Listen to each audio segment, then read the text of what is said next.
Here on the Archive D Style. Here, I'm joined by the one and only Cali X Boxing. And of course, we got Steve Kim, longtime scribe, longtime dude. He's been doing podcasting before it was called podcasting.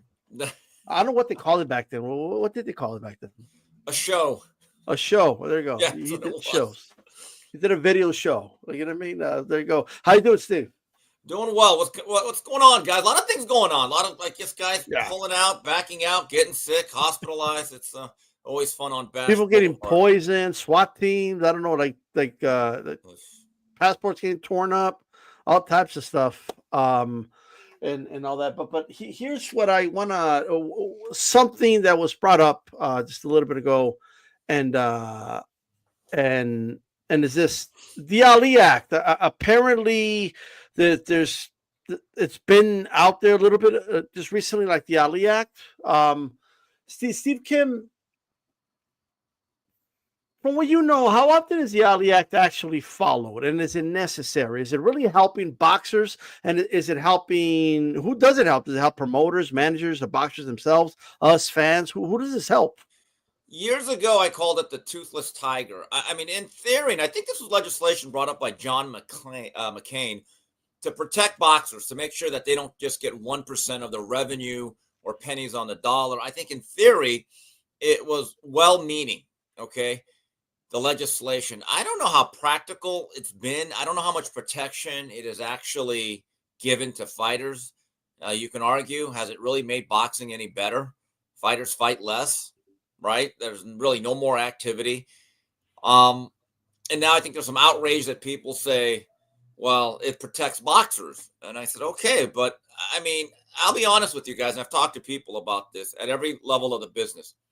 I don't hear fighters getting ripped off anymore. I really don't. Those stories of, hey, I only got half my purse or the check bounce. I mean, maybe you hear it at the local level, but at a certain plateau, I don't hear of it. And do you credit that to the Ali Act or the protections that are provided by the commissions? That's the question. And now, I guess the question that people are debating is if you suddenly got rid of the Ali Act, would fighters suddenly become exploited in mass? I mean, there's an argument that can be made for it, but I don't know. I just think what's going on in today's boxing is not fixable. There's no hope. Thankfully, there's still a sport so that I can make money covering it, to be honest with you. But in terms of bringing it back, that's never going to happen. I mean, fighters can't even show up to their jobs once or twice a year now, as we're seeing this week. But the Ali Act, in theory, is a good thing. Now, how practical it is in reality, I think you'd get differing viewpoints of that. I guess it goes down to Thomas Sowell had a great quote. There are no solutions, only trade-offs. Was it a positive or a negative trade-off to go to? Yeah. Much like the weigh-ins, right? It seemed like a good idea to go to before day weigh-ins, but is that a positive? It certainly wasn't a solution. Yeah. Is it a positive trade-off or a negative trade-off? Right. And so I kind of look at this and, you know, like a lot of things, I've said this for a while and people don't think I'm quite as crazy as when I started to first think of it about 5 years ago. I think boxing might be better off if fighters and promoters did not have long-term exclusive promotional contracts. Let the market dictate what a fight is worth. If you want easy fights, find someone that's going to fund them. Let fighters understand their value and play off of it. And I also think if networks want to get involved in boxing, have a rule that they cannot have an exclusive deal with a promoter.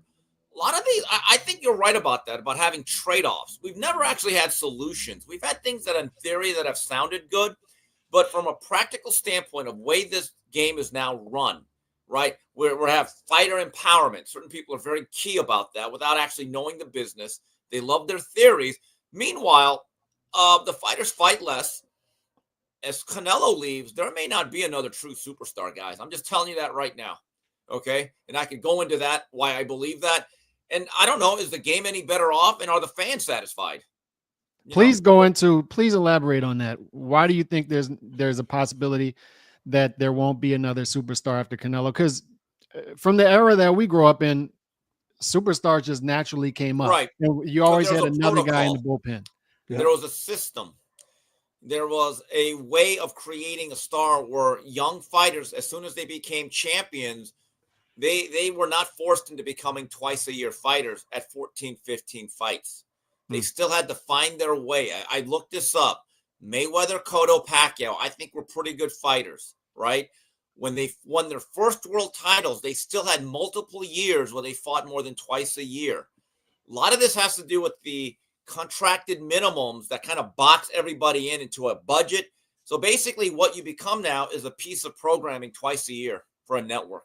There is no promoting. That's just the reality of it.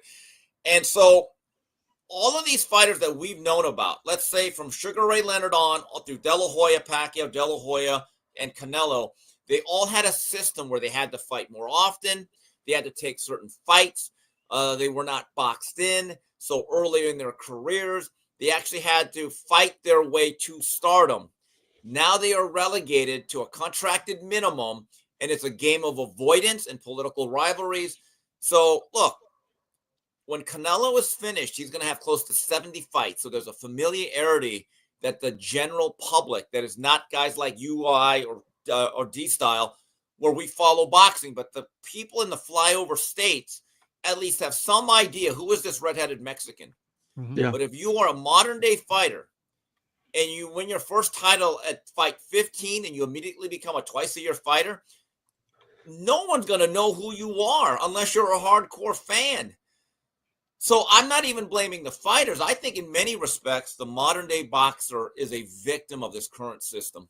You know, you make some great points, and something we've been touching on for a while is, because the attack always is, if you criticize the way things are now, is, well, I'm pro fighter, they say. I want the fighters to make the most amount of money possible. Who are you? Oh, you mean the same people that don't want you to go to Saudi Arabia to make the most amount of money? Okay, just go on. Those are the same yeah, so something like that. Go ahead.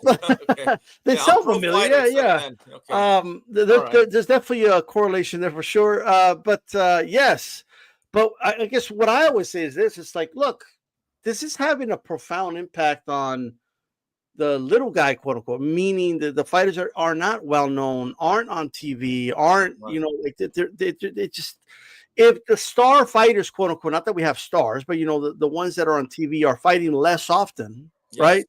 If they're not as active. If the big names are fighting once every 15 months now, like it's not even a year anymore. It's we're passing the year mark. We're having to use months now, every 14, 15 months in some cases.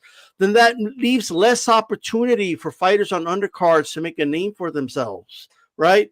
And a lot of these budgets that we've seen, like obviously they're going to cut ties with Top Rank, it looks like, unless they come up. I don't know if you have any inside scoop on that with Top Rank and ESPN, but that budget of theirs, it goes to a very small percentage of fighters anyway, right? Yeah, I mean, there is a trickle down effect.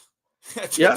I don't want to go all Ronald Reagan there, but you're right. When the bigger names fight more often, it's better for the sport. And I've actually charted this. I wrote an article, and I've done this a couple times. And Callie, you do a much deeper dive into the activity or lack of activity that we have, right? You go like the top 200. I generally say, okay, let's do the top 10 Ring Magazine at the end of each year. How many times did they fight? Because generally that means it's your biggest stars and your best talent, right? Mm-hmm. In the early 90s, in 1993, the top 10 of one of those magazines, I think it was either KO, because I don't think if Ring actually did one, but Doug Fisher sent it over to me. The top 10 in 1993, that group of fighters fought 38 times. Yeah.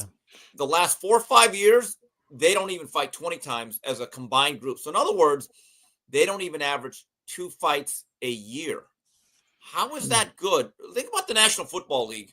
They add more games to the detriment of the players, right? Everyone says player safety, but they add more games. They play 3 games in 11 days at times. Mm-hmm. Almost every other sport tries to find ways. Well, maybe not NBA, but the NBA has a problem, though. They're finding out that load management does not work for their league or their fans. Guess what? It doesn't for boxing either.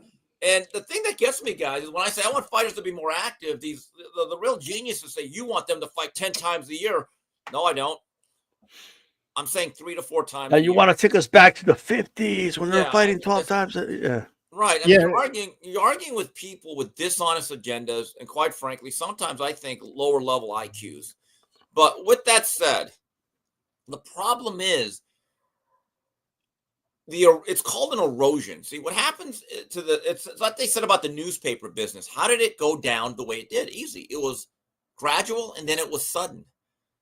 See, Yeah. all of these things aren't just going to happen in a 2-year stretch. It happens over a 25, 30-year stretch. That's why, we talk about, like, everyone's making a big deal about these fights going to places that they don't belong. Folks, that's been a 35-year trend. We used to have Philadelphia as a fight city. We used to have Miami, LA, New York, Chicago. Guess what happened? Promoters started taking fights to casinos, which are very, very stale environments for the most part.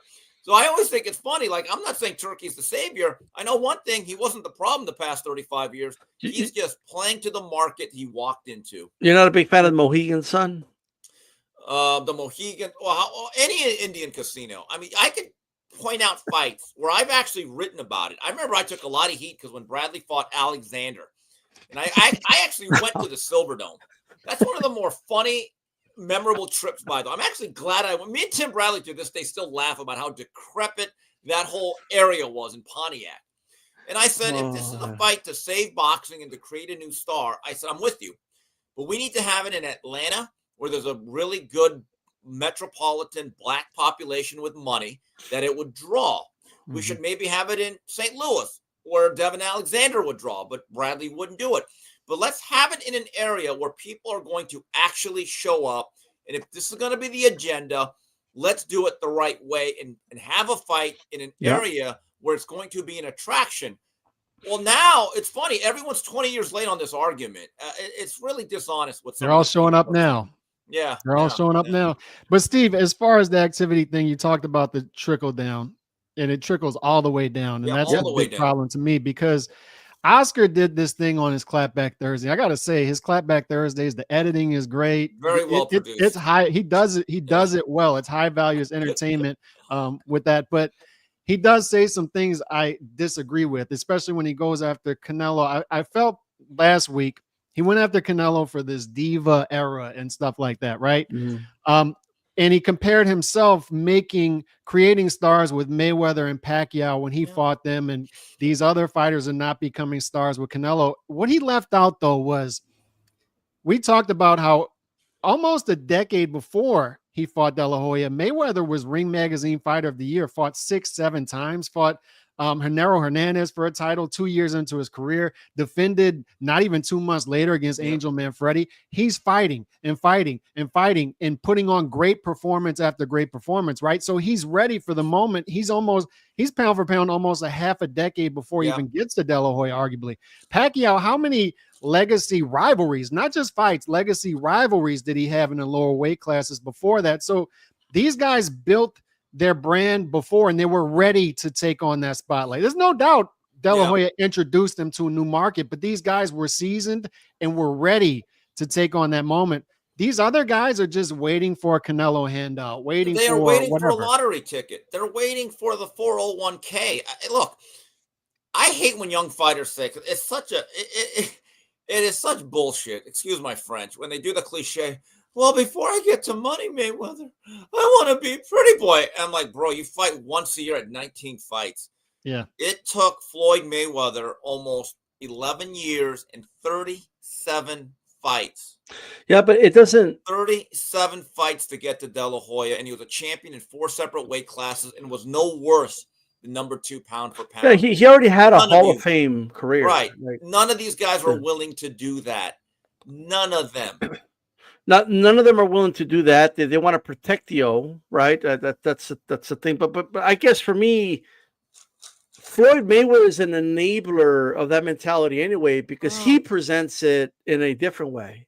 Oscar too. Where's Williams Zepeda right now? Well, no, but Floyd Mayweather talks about his times at the Top Rank like they were a bad thing, and they didn't know what they were doing, and everything went great when he left Top Rank because they mismanaged his whole career, according to him.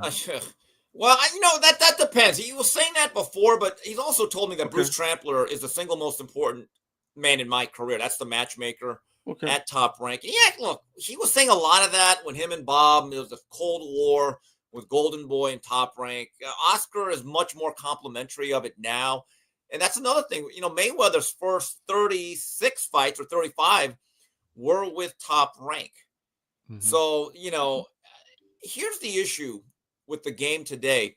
Back then, you had more networks, more outlets. You had USA Tuesday Night Fights up until 98. You had ESPN's Friday Night Fights, which was an open shop. You had regional networks. So you could build guys and everyone had a chance. What is happening now is you're creating certain monopolies within networks. And everyone becomes a piece of programming and you're not allowed to intermingle. The PBC's been bad at it. But quite frankly, they're not the only ones. They are not the only ones. And the inactivity, everyone now is inactive. I know it's easy to just point out the PBC because maybe their guys stand out because they hold out even longer. But if you really look, how many guys outside of Inoue at that world-class level are fighting more than twice a year? And that's because he's Japanese. He still has some culture, which actually has some honor and integrity. I love Bam Rodriguez, but guys, he fought in November, and I'm hearing, well, he might fight in May. May? Why are we taking off 6 months after that fight? You're never going to develop a star that way or a superstar ever again with this current system. I just want to go over some super chats real quick. And Nando HCP knows how to represent the hardworking man. Shout out to Josh Patley. Is that the guy fighting Shakur? Yep. Yes. All right. Okay. Hasn't been poisoned. Okay. Mr. T, I make the claim that C. Kim is Honduran Kingpin Cali X's #1 assassin, and he just happened to show up on the next show. Get down or lay down. Are you the Kingpin, Honduran Kingpin's assassin? No, not today. I'm not, at least. No. Not today. Not today. All right. And Josh Padley hasn't been poisoned yet. Yeah, that's right. Speaking of Shakur, I mean, he's at it again. I mean, now Dubois out, so news just came out. As of this moment, I don't know if he's officially out, but they're kind of letting his off. I don't know. Like, I feel like they're trying to not shock us all at once. So they're trying to lay us down easy, I guess. But yeah, and he doesn't have to cut weight. Again, I'm not a doctor. I haven't been around him. But fighters today, they fight less, seem to get injured more. Look, this is a great opportunity. It's a big card, and that's why today's fighters, they're basically conditioned to be inactive. I come to this realization, as much as my mantra is activity matters. How do you retrain the fighters to be active again?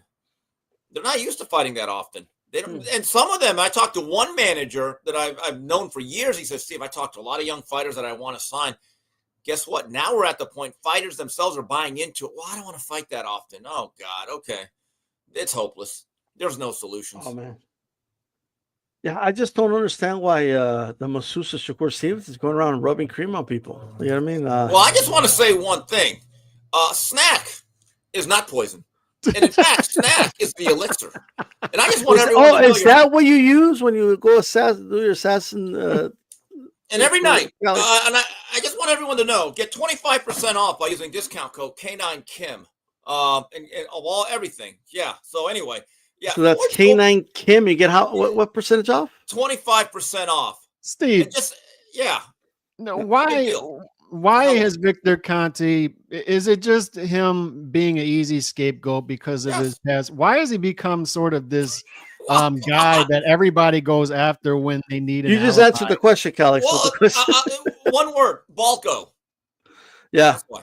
And look, and I don't think he helps himself all the time by speaking out against every single guy. Sometimes, just if it's not your business, I would say to Victor, don't say anything. But he feels as though he has to, and that's fine because nobody can take the heat like he can. But I will say one thing about Floyd Schofield Sr.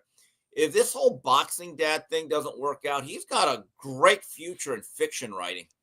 This guy's better than Stephen King. My God. What do you make of the boxing dads? I know Tim Bradley had a comment a couple months ago, maybe a year ago. Well, it was on our show. Right, it was. And I remember that. And I remember reposting it and talking about it. It was controversial, but at this point, you see so many of them that don't know. They're helicopter dads. They don't know how to let go. And they seem to be, in more cases than not, big time, a detriment to their son's career at a certain point. Yeah. And look, does he mean every single one of them? No, but there's way too high of a percentage that I hate to be harsh. I think look at their sons as walking ATMs. It was told to me by someone in the industry that it was okay when they were just trying to be trainers, because you could bring in other trainers, you could take them to a gym, you could get them a co-trainer, because now they're trying to be managers. They're up on the contract, they're in the meetings, and they get in the way. And it's always a red flag when these guys don't have a job or quit their job to devote their time to their son's career. Look, you have Inoue's father, who's not an issue, doesn't say much, but again, that's a cultural thing. Lomachenko's dad has never, he's actually shied away from the spotlight. Now, I want to point out one father that I have so much respect for. That's Jesse Bam Rodriguez's father, Big Jess. We're at the Madrimov Crawford Media Center, and he was just sitting around. His son's getting interviewed by Jim Lampley. And, I've been friendly with this guy for a couple of years. And I said, hey, Mr. Rodriguez, did you ever think about training your sons? And he says, oh, Steve, look, I trained Joshua and Jesse throughout their days as an amateur, because I knew that's all I was. He goes, I knew I took them as far as I can, and it's time for a guy like Robert. And he goes, Steve, here's the thing. I have a job. I have my own career. I do own things. So when I go to my son's fight, I get a leave of absence from my job, because now I don't get paid for that week, Steve, but I come back to a job. And I just looked at him with so much respect. I said, you're a real man. You're a real man. And unfortunately, we do not have a lot of that. Yeah, but here's the thing. Like what gets to me is, and I get that boxing is different than other sports. Before somebody comes at me and says they're different, before somebody does that, but at an elite level, like the dads are done with their kids by Little League, bro. Like this is what are we doing? Like what? Like I guess once in a while a dad might be the college coach if he happened to be this star cornerback in the NFL at one point, maybe, right? But like in the NFL, like your dad doesn't follow you and is your head coach in the NFL and the NBA and the NHL and in any other sport. This, like, what are we doing? Like, it's just, why is this so? And then it's now more than ever. It's like I don't remember this many fathers being involved this much in the sport ever. I just don't remember. It's called barrier of entry, which boxing has a very low bar.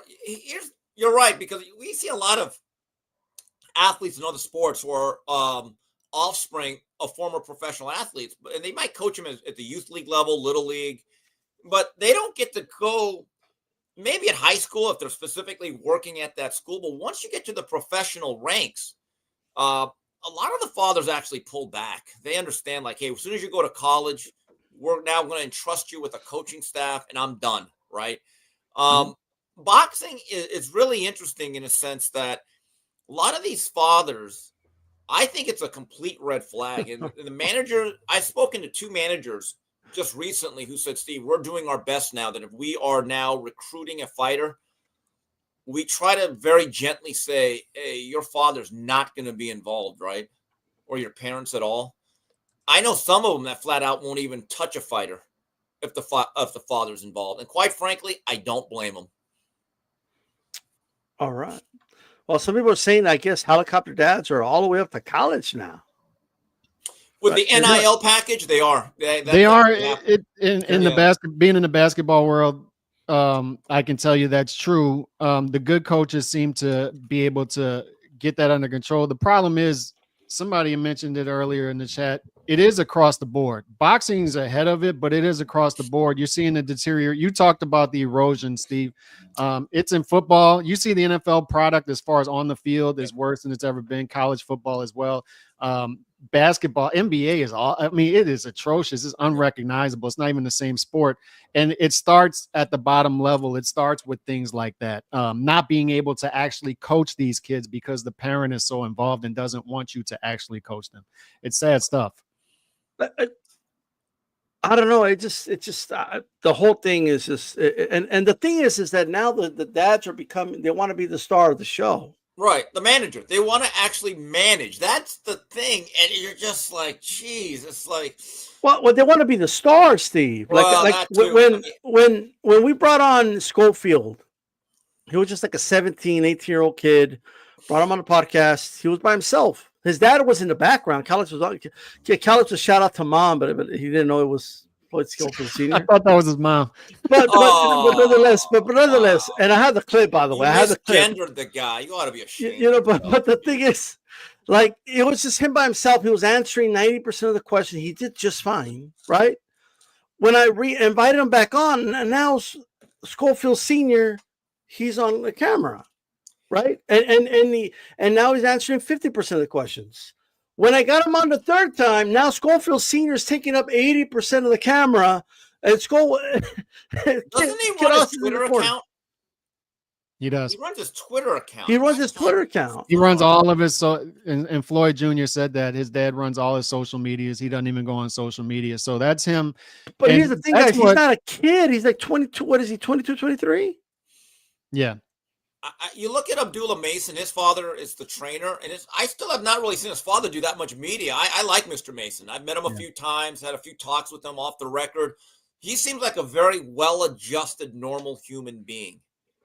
And I like Abdullah. I hope Abdullah keeps his head on straight because I think he's got some star quality, and I can't wait for him to become a twice-a-year fighter soon. But the father at this point seems to be just a normal, well-adjusted guy.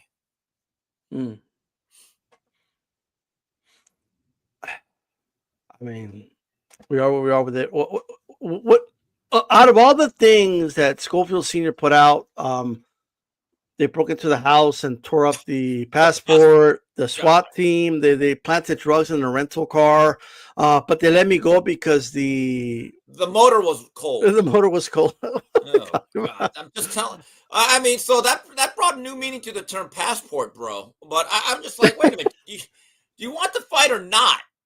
The whole thing, and then look again. I don't want to cast aspersions. But then the kid looks like he's dying in a hospital bed a day or two ago. Is he okay, by the way? We don't know. Did they have to call in Dr. Jack Kevorkian? I'm just like, wow, look at this. That's the sad part about this, Steve, is when Daniel Dubois, when you hear he's sick, it's like, okay, he's sick. I believe that. It's believable. But the dad puts so much attention on this stuff that when his son pulls out a couple of days before the fight, then you start to wonder. That's when the conspiracy history. Wasn't he supposed to fight on an MVP show against Ashton Silva when he was a hot prospect, and he backed out of that? And our boy Sal, Mr. Boxing Guru, that's smart ass. He said that's the same hospital bed Oscar had when he had COVID. I'm like, oh, you cynical son of a bitch, you. I did laugh though. Jesus Super Chat. Schofield was caught getting tuggy by that masseuse. Schofield had no legs. So it was not a happy ending. Unhappy. I just don't like. Here's my thing. What I'm confused about is that they pursued the fight. They're the ones that almost begged Oscar to just go ahead and do it. Was that just for publicity, just for social media? Were they expecting for it to not happen? I mean, I was stunned that they wanted it because when I see Schofield, I see a good athlete, very strong, but a guy that's very technically very wild. Head comes over his front foot, runs into a lot of punches. I don't think he has a lot of precision in the way he attacks fighters. And I thought in his last fight, he got clipped a few times. I said, wow, I mean, credit, you have no shot at winning. And it just seemed strange. And then their behavior the whole time, I don't know what to think of it. I believe at this point, and this is unfortunate, I don't know how much you put the sins of the father against the son, but there is no credibility right now in the Schofield name in boxing. No, and I know the PR person that we're working with that they kind of X'd out after his second fight. Maybe they should have kept the PR person. All right, I just don't. So that person left. I could say this to them: lucky you. Yeah. Yeah, man. Imagine having that job. I will quit if I was PR guy right now. I'm done. Oh man. So out of all those stories, the poisoning, the passport, the SWAT team, the drugs, which is the craziest one? The one where they said they were harboring kids. That one. And I'm I didn't like, even hear that one. I'm like, really? Yeah. Didn't they say that then they rushed our house? Yeah, that was part of the SWAT team thing. And I'm like, Oh, okay. okay. I'm Yeah, like, my that's nuts. God. It's I weird. mean, look, just think about this. No matter what anyone thinks about Shakur Stevenson, he's a very good boxer. I think he's one of the better ones in the world. I gave Schofield not only no shot to win a fight, I didn't think he was going to win more than a round or two. Mm-hmm. He's a heavy favorite. He's going to get paid a lot of money, and he has not fought since the summer. If I'm Shakur Stevenson, I'm not doing anything to sabotage the fight. I'm sending out a limousine service to make sure he gets to the fight on time. It made no sense. It's not like he's fighting modern day Aaron Pryor here. You know what? I just think they got cold feet. Oh yeah, they That's got what I cold think feet, happened. all right. They got frostbite. There's They no got way frostbite. Shakur would poison a dude that he's a minus Right. 1100 favorite against. It's just not. It's not going to happen. Yeah, Callie, it reminds me of that old story, that line from Tommy Lasorda. He was getting into it with a couple of Padres who, just like an early '80s classic soundbite, and Kirk Bavacqua said, "Well, that fat Italian he was throwing at our guys. He had his pitchers being our guys." And so Bavacqua was a guy that hated Lasorda, and Lasorda says, "Bavacqua," and I'm gonna curse here. He goes, Bavacqua. Bavacqua couldn't hit water if he fell out of a fucking boat. He's the type of guy you send a fucking limousine up to the plate to face. Get the fuck out of here with Bavacqua. He was Bavacqua. That's Schofield. Shakur was Bavacqua, man. I know. So for Parker, I guess they'll just find a replacement for him and put him down on the card. I'm guessing, right? Yeah, and I hope he just try to reschedule that fight. I kind of like Parker in that fight, but I thought one of the better fights of the card. Yeah, but geez, I don't. It's kind of a punch in the gut. Let's be honest. The Shakur Stevenson fight, no one really cared about. Mm-hmm. A heavyweight title fight where the winner is now in line to face Usyk, according to, I talked to Egis Klimas about 3 weeks ago and Alexander Krasik. They felt, hey, the winner of that fight with the IBF belt, that's the one we want. That fight actually had some stakes to it. So that's a little bit of a low blow there for that card. So I have my rosary out. I'm praying hard that Ortiz versus Madrimov, because that's the one I'm looking most. They need to back that one up on the card. That doesn't need to be so early in the card. Exactly. I thought that should have been co-main, but look, I'm hoping neither one of those guys gets sick. How do you see that fight playing out? Because to me, I favor Ortiz because I think activity in the ring is gonna be. He's gonna force Madrimov to fight. Yes, I said this on 3 Knockdown Rule. I put the clip up on Twitter earlier. Madrimov's a magnificent athlete. In this fight, he better be a fighter, and he better let his hands go. Don't put him on layaway, and this is a job for Joel Diaz to impress upon him. They've had a lot of hard luck decisions, that camp, with my good friend Vadim Kornilov and Alik Frolov. They seem to lose every close decision, and it kills them. But so going into this fight, you have to understand the politics and the track record. I would say, Israel, you better let your hands go. Throw 30% less feints and 30% more punches. You got to match fire with fire here. That's fair. I asked D-Style this yesterday. Do you see the winner of this fight, if it's not controversial, number one at 154, being that it looks to me like Bud, he's done with 154 altogether. I wouldn't be surprised if Bud, after Canelo, just calls it a day. So do we just get ahead of it and call the winner of this fight number one at 154? Is there somebody else? Although a guy by the name of Sergey Boachuk may say, well, wait a minute, what about me? Yeah. I would look, we need to have more activity. This is another thing about the lack of activity in the sport. We make assumptions on who's number one. We do. There's actually not enough evidence or data points where you say that guy's clear number one. Very few. Maybe Inoue, Usyk, Crawford at 47, guys like that. But I think there's an argument, yes, especially if it is Virgil Ortiz, because, look, I thought the Boachuk fight could have gone either way. Okay, so he won the fight. He got the decision. Then you go back-to-back by beating Madrimov, who's considered still a top 3 to 4 guy. It's a pretty strong argument at that point. So what do you say to people that say that it should be Fundora because he has 2 of the belts and he beat Tim Tszyu? Well, wait a minute. Wasn't that a flimsy way of getting those belts? Come on. That's what I said, but I was told that he got them. So, and he did it with a broken nose. Well, so. Look, there has to be some nuance in this. I like Fundura. It would be nice if boxing was a real sport, if these guys would actually mix and fight one another. I mean, by the way, is Fundura's fighting Torrell Booker, right? That's a fight we've all been looking forward to. Yeah, so it's been almost a year since he fought, because that was March 30th. Yep. He beat Tim Tszyu. And I listened to you guys yesterday, and you guys make a great point. In any other sport, you could not lay off for 10, 11 months and keep your number one rating. It does not work, nor should it work that way. Yeah. Mm-hmm. Now, Steve, real quick, going down the line with these fights, Shiraz versus Adames. To me, this is, out of the 50-50 fights on this card, the easiest one to pick for me. I like Shiraz. I like Shiraz clearly in this, right? Stoppage. Activity, size, stature. A little bit of danger early on, because Hamza is a big young man that has to kind of squeeze himself in. I think he's got to settle himself. And then I think if he lands that jab early, he could steadily wear him down. I think he might actually score stoppage between rounds 8, 9, or 10. Yeah. I agree with that take.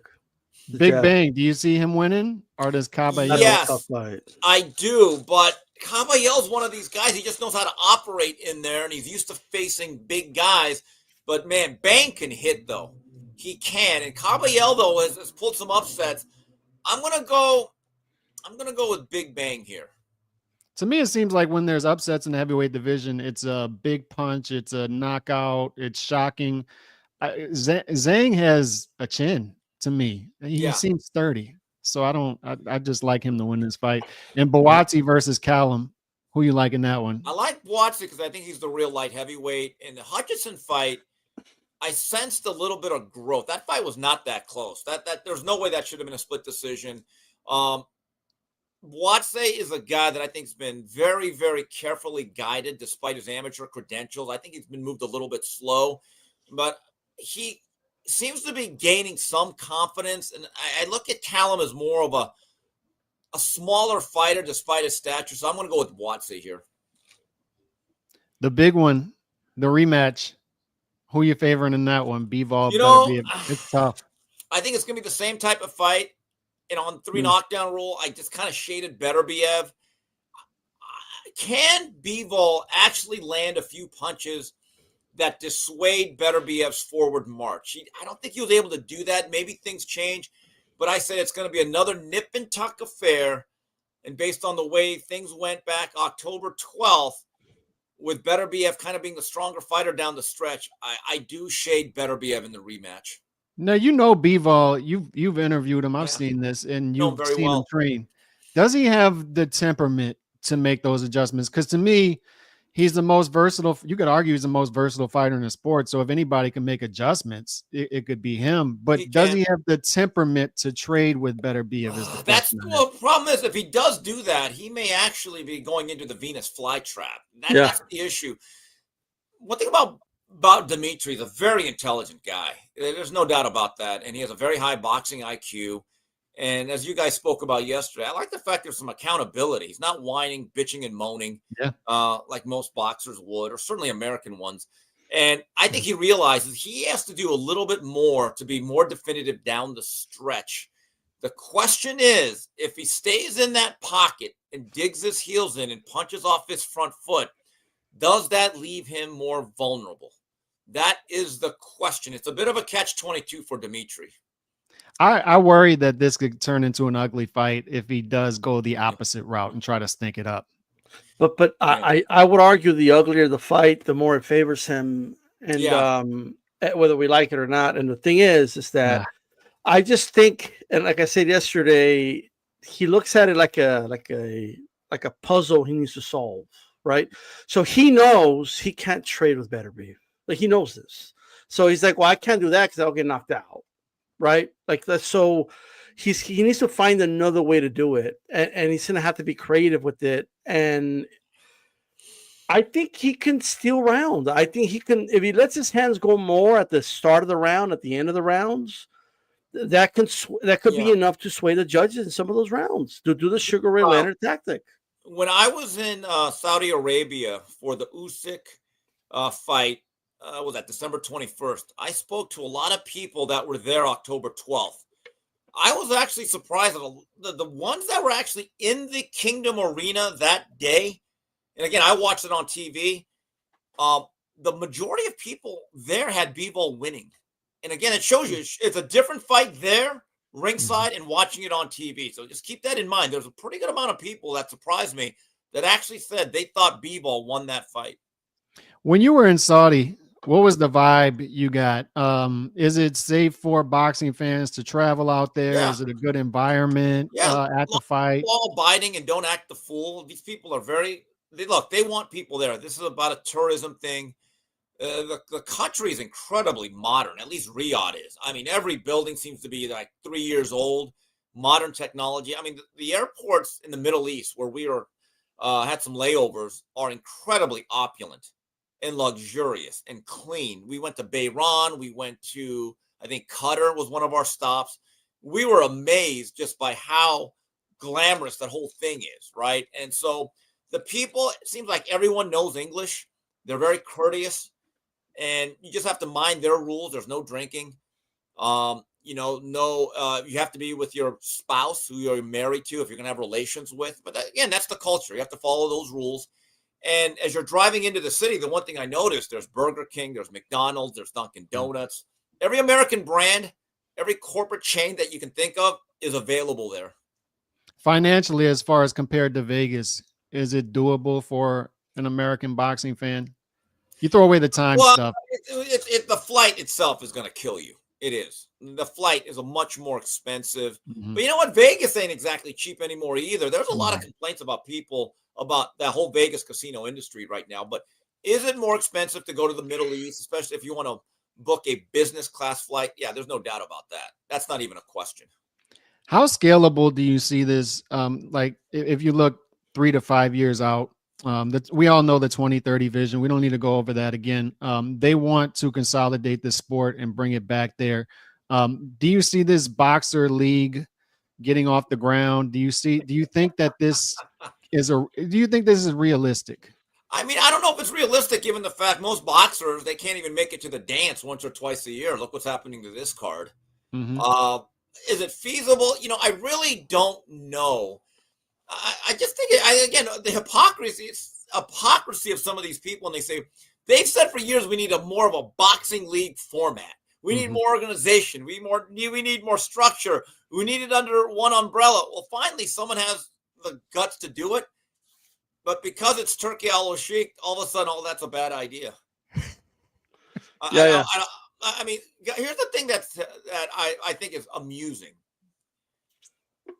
The same people saying this are the ones that'll tell you boxing is dead or that boxing is a niche sport in America. And they're absolutely right on that, right? So why would you care if it leaves America or not then? Yeah. If it's a dead sport that's no more than a niche, well, why not let the fighters make the most amount of money? And then when Turkey al-Sheikh decides he's bored with this whole thing, guess what happens? A market correction. Back in the late 70s, I don't know if you guys even remember it. I really don't, but I've studied it. When Ross Fields was embezzling money from Wells Fargo and started Muhammad Ali Professional Sports and was financing these deep cards, then all of a sudden he got caught. And guess what? Boxing had to adjust and go back to the regular purses. This is nothing new. It's happened before. There's always new money. There's always disruptors. Except this time, for some reason, Turkey al-Sheikh is a disruptor that certain people don't like. Let me ask you this too. The sanctioning bodies, where would they fit in something like this? Is this something where they could be bought out and purged away, put to the side and shelved? Because to me, I don't know if you remember early on in the PBC days, there was talks of the PBC having their own belt and stuff like that. And they just realistically couldn't scale that. Is this something that's realistic to where we can get rid of sanctioning bodies? Ring Magazine could be the official ranking system. The Ring Magazine belt is the one belt, and we can have more of the UFC model. The PBC wouldn't even let the belts come into the ring. They wouldn't even let supervisors sit ringside for a while. Okay. Here's the issue. In theory, if you want to go with the one belt, and whether it's their own undisputed belt, which you've seen, or ring, you better create a system then where that champion has to defend his belt more than once a year. because I've always said that the belts are actually a necessary evil, the multiple belts, because if you're going to have a champion that only fights once or twice a year and you're that seventh best guy in a division, you're thinking, oh my God, I'm going to have to wait 6 years for my title shot. I actually want multiple belts at that point. The problem is they don't follow their own rules. If you're going to make Ring Magazine the official sanctioning body, the belt that everyone wants, Turki Al-Sheikh and that organization has to be willing to say, okay, we're going to have hard, fast rules, though, no matter who you are. If you don't defend that belt every 4 to 5 months, we're just going to strip you. Yeah. Next in line. That's it. You almost have to be like callous about this thing. But these sanctioning bodies have become co-promoters or co-conspirators with certain promoters, and they protect guys. The fact that Mauricio Suleiman started to lay down any way that Canelo wanted him to after 2016 and would not absolutely say, hey, Beterbiev, you're the mandatory. This is the deadline. I think they caused their own issues here. You're talking about Mauricio, the one that would wear the Canelo caps while he's doing his little vlogs? Well, WB Canelo. What do you think the C meant? Speaking of, I have one last question for you. The Canelo thing. To me, the big story of the 4-fight deal was not, as far as competition level, it didn't really do anything for me because it seems like at least this year is more of the same of what we've been seeing. I don't view the Canelo versus Bud fight as competitive as a lot of other people, but that's a big fight for somebody, right? For a lot of people. But to me, the bigger story was there's only one American date in there. So Vegas, there's going to be a vacuum there. And number two, there's going to be a vacuum for the May, September Mexican dates next year. That's the big story. Is that how you viewed that as well? Yeah, I mean, it kind of look, Vegas losing a William Skull fight, they'll survive. Mm-hmm. They'll survive. And again, it shouldn't be incumbent upon Canelo to carry the whole sport. The one in September, I believe, will be on that traditional Mexican Independence Day weekend in mid-September. So you get that one. Yeah, look, boxing has had plenty of time to create its next new star. It has. And maybe boxing needs to get away from Vegas, though. Again, the very same people complaining about this, okay. But why do those dates have to be in Vegas? Can't it be in L.A.? Last I checked, there are a few Mexicans in L.A. I don't know. I see them all the time in Montebello. Orale. Maybe in Texas. Texas has a few Mexicans. San Antonio, I heard, has Mexicans. Houston might actually have some. So, again, the same people that are lamenting, oh, we're losing Vegas. Right. Vegas is the cause of losing a lot of our cities. See, these people don't even understand what they're saying. They don't even understand the problem or how it was caused. They really don't. Maybe actually boxing needs to wean itself away from casinos and these Indian reservations and actually go back to the cities and get some sanity back and pay fighters not what they want, but what they are worth. Okay, I know that's a novel concept and people are going to be outraged by it, but hey, that's why I'm the Thomas Sowell of boxing. Have Keyshawn Davis fight quarterly in that Northeast corridor. I know that's what they want. Regionally out. Hey, look, people get mad at me when I call a lot of these fighters subsidized fighters, but that's what they are. Like it is what you get mad at me. Show me the figures. Show me what they do at the gate. Show me any pay-per-views they buy, and tell me how it justifies what they're asking for. If you can't do that, then they're subsidized, guys. And again, I'm going to point this out one last time. Those same people then have an issue with them making a lot of more money in Saudi Arabia. You cannot be pro-fighter and then say, well, you can't take that money. Like hell, the other one's taking the punches, right? That's what I'm told all the time. And me and Cal's been consistent about this. Even back in the day when Andre Berto was making his, as Calix would say, his cool million to fight in like in little casinos, right? And it didn't make any to fight a bunch. I don't even remember the dude's name. That'd be for the guy with the Freddie Hernandez. Freddie Hernandez. Or as I like to call his nickname, all their names were Flotsam and Jetsam. Yeah. Well, there you go. I remember sitting behind Lou DiBella. I got him for free in Biloxi, Mississippi, watching Andre Berto, Haitian American, versus Luis Collazo, Puerto Rican American, in the redneck capital of the country. And it's like, I remember sitting there like, why is this happening? The redneck Riviera. And speaking of dads, that because I know we're past that, but I just thought about this right now. Like when we're talking about the dads trying to be managers, and this is how you end up with the great talking point of we don't want to fight in New York because there's high taxes. You know what I mean? And then okay, that's Tio, right? Oh no, that's PA, by the way, PA because of high taxes. And then you have Brian Norman, who doesn't want to. He's IRS. He's Erwin R. Shyster. Like, and I'm like, bro, you're gonna get taxed regardless, unless you want to Although we are firing IRS agents, so maybe Brian Norman, maybe strategically he waited for the right time. This is ridiculous. And now he's fighting on an undercard of a women's fight. Okay. In the highest tax state in the country, and his dad's fighting on BLK Prime. No, but it just doesn't make sense because, when I work construction, dudes will complain to my uncle, that they want to make more money. They I'm offering overtime. Nah, but they're going to tax me for that. It's like I'm going to pay more in taxes. Yeah, because you're going to make more. That's why they. But anyway, I mean, the whole thing's stupid. I'm going to tell these young fighters who are doing this whole thing, guys. Just look at the name Al Capone. So just be careful. Al Capone. Google his name. See how they got him. Yeah. Was he in Alcatraz? Alcatraz. That's going to be the next fight venue. See what Turkey's doing? Opening up venues. Man, he's saving boxing. Let's put it in a damn Alcatraz. But one last question, for you, Steve. A lot of talk about this being the greatest fight card in the history of boxing, right? And at first, I was like, what? And then I thought about it. It was 3 days ago. Not anymore. No. Well, as it stands, it is still. It's deep. It's a very deep, good card. By today's standards, it's top notch. Absolutely elite. But better than the Don King cards. The Don King cards, the Star Spangled Glory, Revenge, the rematches, those were unbelievable. We have Ricardo Lopez not even being televised, Trinidad on the card, Terry Norris, Simon Brown, Azuma Nelson. Those were unbelievable cards. But, I mean, again, our perspective is going to be skewed by being nostalgic about something that happened 30 years ago to something that happened now. I will say this about the last crescendo, I think is what they're calling it. By today's standards, in terms of the quality and quantity, I don't think you can get a better card.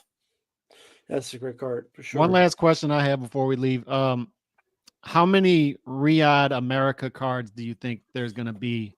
More than one or two. My understanding is, and they're going to use the Ring Magazine promotional thing. For those who think that every card now is going to be in the Middle East, I wouldn't be too worried about it. There's going to be plenty of cards in the States. And Turkey Al-Sheikh realizes, or has plans, from what I understand, that they will have a pretty regular set rotation of fights in the United States. So all you fans complaining about it, you can still continue not to go to fights there too. 100%. And this one goes. This one goes out to. Asshole. It's so true, though. It's true. So this one goes out to Nando. I'm a hard-working man. Oh, yeah. Steve is a hard-working man. We appreciate your time, brother. Yeah. And, so any final words? Thanks. Yeah.